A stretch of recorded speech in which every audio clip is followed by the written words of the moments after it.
This video contains elements that are not suitable for children under the age of 14. Viewer discretion is advised.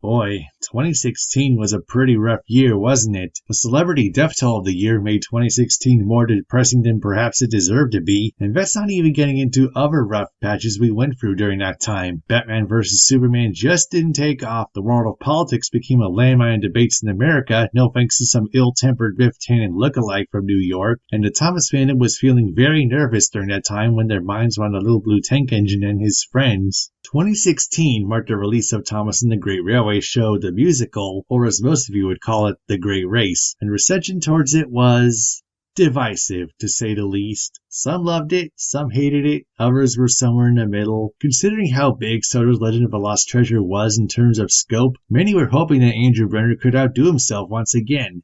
But he didn't. The story was very low stakes compared to last year's special, and introduced a bunch of characters that would not appear again in the show until the Big World Big Adventures revamp. Well, half of them at least. Along with Series 19 not living up to the expectations of the two series prior, as well as many were hoping, fans believed that we were about to enter another dark age. Thankfully, Series 20 came along to prove that wasn't the case, because they weren't all out for this series. I don't even know where to begin. Actually, I think I do. After 20 years of not appearing on television, barring a cameo in Calling All Engines and a surprise reappearance in Soder's Legend of the Lost Treasure, Daisy the Diesel Railcar finally returned to the show full-time. She is practically the MVP for both Series 20 and 21, which I'll cover next time. I can almost remember watching the railcar in the coaches for the first time and being endeared with Tracy Ann Overman's performance as a sassy railcar herself. She is perfect casting, and I couldn't ask for a better voice for Daisy, who I'd very much consider the best Audrey created character. I almost want to do an individual review talking about Daisy. She's that great a character.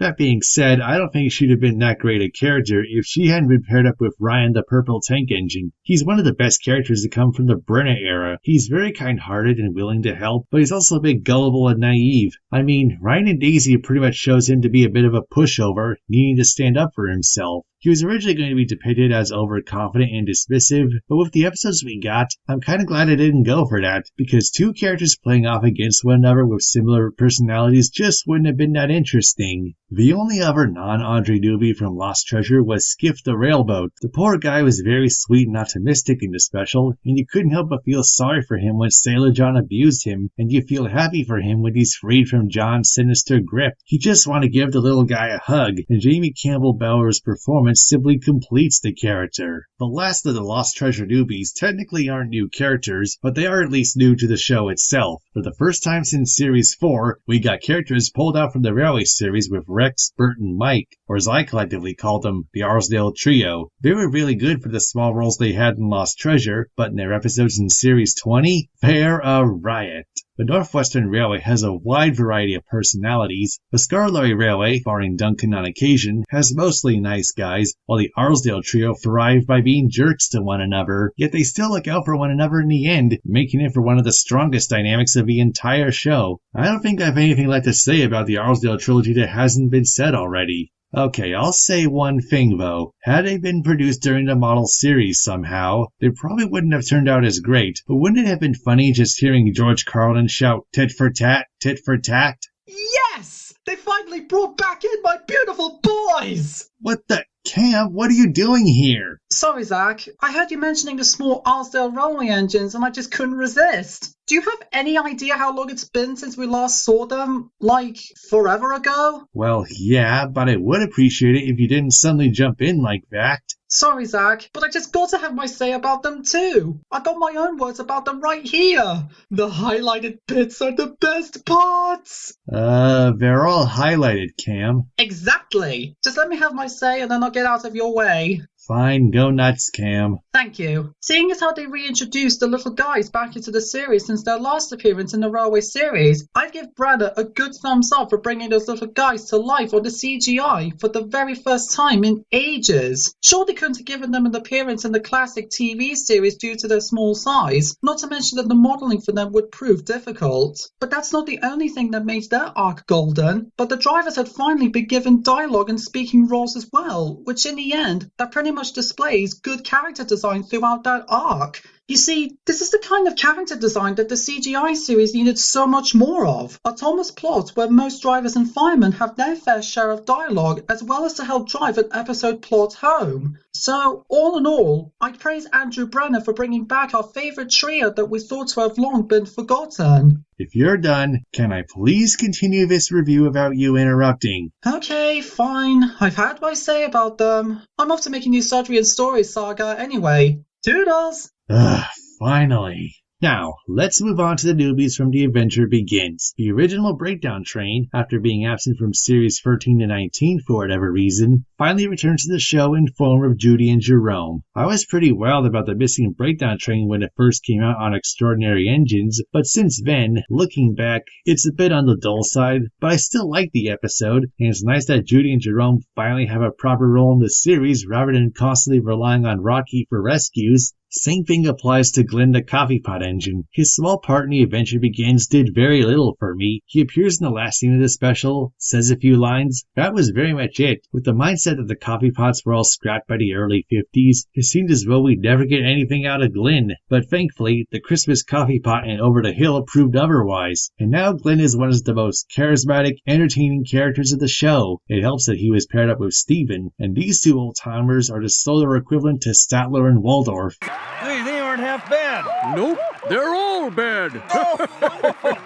Finally, let's get to the newbies for Series 20. First of which is Bradford the Brake Van, or as I should say, Battery Sergeant Major Williams on rails. Oh dear, how sad, never mind.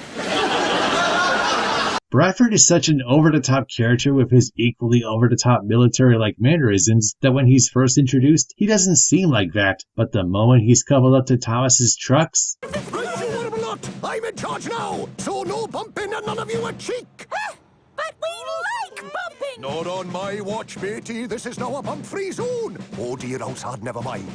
He said it! He said it! Pairing him up with Samson was a great idea, given the Cowboys tank engine's record for foolishness, but it wouldn't be fully realized until Samson and the Fireworks in Series 22. Bradford wouldn't have turned out so brilliantly had it not been for Rob Rackstraw's vocal performance. That guy has a great vocal range, and he's one of the best voice actors that the show has ever had since first voicing James in The Adventure Begins. Seriously, this guy could rival Keith Wickham as far as how prolific his range is. He's that talented. Speaking of Rob Rackstraw, there's his least popular character, Hugo the Rail Zeppelin, or as Mike calls him, Herr Silberwurst. I've never been a fan of him as a character, and the 2 episodes he got didn't do him any justice at all. He's kind-hearted and sensitive, and that's literally it. And Hugo didn't appear in any series since, barring a cameo appearance in I Wanna Go Home from Journey Beyond Sodor, for some reason. I'd say it's a relief, but it's a shame too. Had Big World Big Adventures been allowed to continue, and if there had been some story set in Germany, perhaps Hugo could have had a chance to properly shine as a character. Same thing with Frida. What can be said about the episodes? There are so many great ones that they could practically make Series 20 great on their own. I mean, there are a lot of gems here. The Arsdale Trilogy, Love Me Tender, Brian and Daisy, Henry Gets the Express, Over the Hill, The Railcar and the Coaches, All in Vain, and I'm gonna say it, The Way She Does It, and Diesel and the Ducklings. The former is a Miller script done right and... What did you say,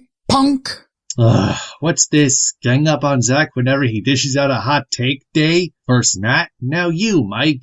I'm sorry, but you cannot be serious. That episode is very reminiscent of a Miller script in that it is extremely bad. Daisy came off as an insufferable idiot, the Missy Allen joke was stupid and unfunny, and the truck that was carrying the puppet stand was not a parcel van, you guys.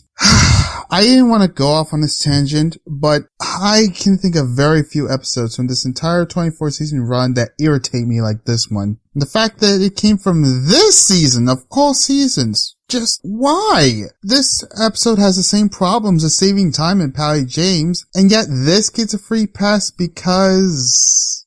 come to think of it, remember when this episode first aired in Canada? Coincidentally or not, this episode was incorrectly credited to Andrew Brenner, who wrote both those episodes. I know Brenner's episodes during that time weren't the best either, but come on guys, don't drag Brenner into this. Even in season 20 he deserved better than this. But you know what guys? I get it. I get why there are people who would like this one. It's because many of them were excited about Daisy's return from Legend of the Lost Treasure, especially after 20 odd years of absence prior to that special. While I too liked most of her episodes, this is Daisy at her absolute worst, bar none. Alright, we get it. You don't like this episode. Stop bringing it up and stop bitching about it. Hey, you brought it up, not me. Wait, Fine, you got me. Now, can you please go so I can continue? Fine. As long as we never speak of this episode again from here on out, except for in passing. Fair enough.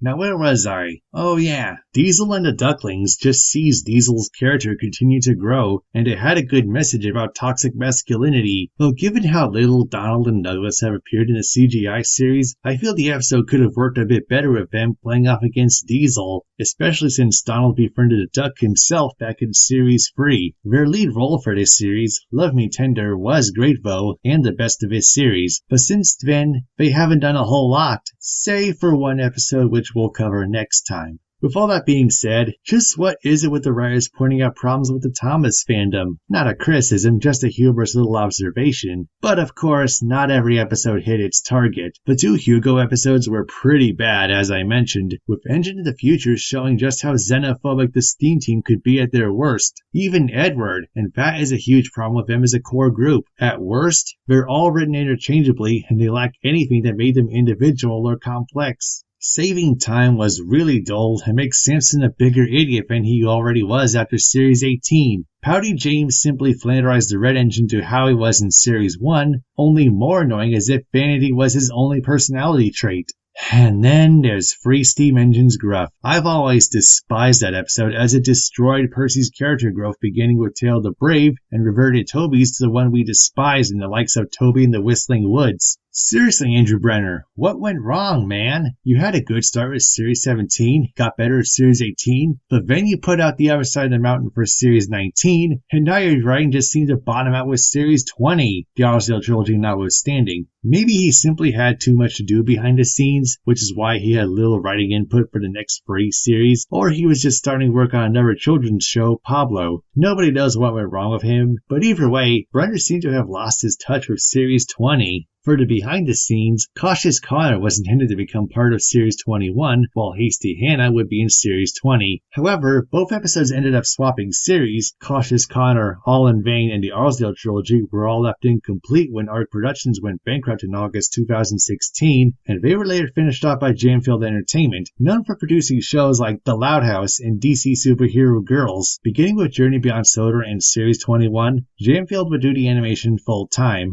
Interestingly, the Glenn duology did not end up on the complete Series 20 DVD, which makes the title pretty ironic. Instead, they end up being part of Series 21, and who knows when that'll come out on DVD, if at all. To be fair, Glenn didn't appear in any other episode on Series 20, and given that it was 28 episodes long and Series 21 just 18, it seems kinda fair. That being said, they haven't really addressed the Earl's Rary Museum in any episode since Over the Hill, and it's almost like Mattel have completely forgotten about that plot thread altogether, likely because of... but I won't say anything until we get there. 7 episodes out of Series 20 were produced by Robert Anderson, with the first 4 on the list being produced in 2015, with the rest being produced in 2016. The remaining episodes were produced by Tracy Blagden, while Anderson would depart from the show along with executive producer Colin Kagan and art director Boris Andreev. Head of production for hit Karen Davidson would also join them in leaving the show. Series 20 was the last to air on PBS, with distribution rights later going to Nickelodeon, which was a big mistake since that network is known for abusing their creators and shows more often than not, regardless of quality, so yeah, you can guess that it didn't go well at all. Mattel would later terminate their partnership with Nickelodeon and then make a deal with Netflix to stream Series 23 and 24 in the United States. Though I kinda wish they had brought the first 22 onto Netflix there too.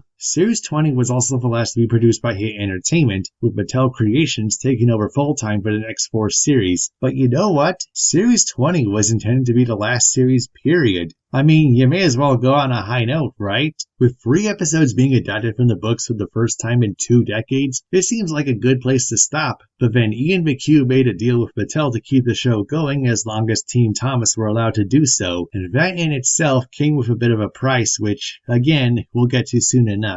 I don't know about everyone else, but I feel like there's a bit of a curse going on with Thomas series that are divisible by 5. Series 5 marked the beginning of Thomas's downfall because Britt Allcroft was incredibly big-headed into thinking she'd do better than the Audreys. Don't try to convince me otherwise. Series 10 was incredibly boring and tedious to sit through with the models showing their age, and the less said about Series 15, the better. For all the issues I brought up, Series 20 manages to avoid that curse. Mostly. The writing for the show had never been better since the switch over to CGI for the most part, and it really did look like the show was in good hands. I would rank this series much higher had it not been for the stinkers, but as it is for the moment, it's at least in my personal top 5, but only just. There's only 4 series left to cover, so we'll see if that rings true by the end of it, though I doubt my top and bottom 5 will change that much. But it did happen, didn't it?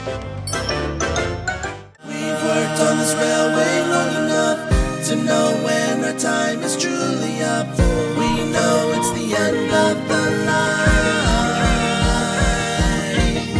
It's time to couple up to the last train and take a nice little trip down memory lane.